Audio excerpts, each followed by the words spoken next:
ناک اور پگڑیاں تو اونچی رہ جاتی ہے بنت ہوا کے جذبات کا، مگر جنازہ نکل جاتا ہے۔ کہتے ہیں محبت سے محروم لوگ ہی زیادہ محبت کو سمجھتے ہیں۔ جس کو محبت مل جائے پھر وہ محبت کو طلب کے نظر سے کہاں دیکھ سکتا ہے۔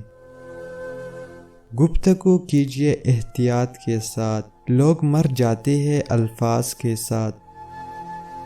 ساتھی وہی ہوتا ہے جو ساتھ دیتا ہے، جس کی پیچھے بھاگنا پڑے وہ ساتھ نہیں ہوتا۔ تو ساتھ کیا دے گا، اللہ سے بڑا ہمارا کوئی ساتھی نہیں۔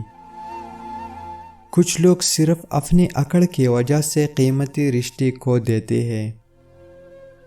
خبردار، اس عورت پر ہرگز بھروسہ مت کرنا جو کن ذہن اور بے شعور ہو۔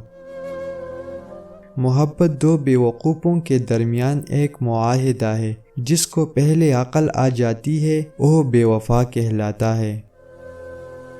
لوگ کہتے ہیں کہ عورت وفا نہیں کرتے، اگر عورت وفا نہ کرے تو دنیا میں کوئی رشتہ قائم نہ ہو۔ بابا جی کہنے لگے پتر، محبوب کو دیکھنا محبت کی شرط نہیں ہوتی۔ کوئی بنا دیکھے اویس قرنی بن جاتا ہے اور کوئی پاس رہ کر بھی ابو جہل رہتا ہے۔ عورت کی تعریف مت کرو، ایک کام کرو، کبھی بے وفائی نہیں کرے گی۔ عورت کی تعریف سے زیادہ اس کا احساس کرو، اس کی عزت کرو، کیونکہ احساس ایک ایسی چیز ہے جس میں آپ کو وغیرہ کا دکھ بھی اپنا لگتا ہے۔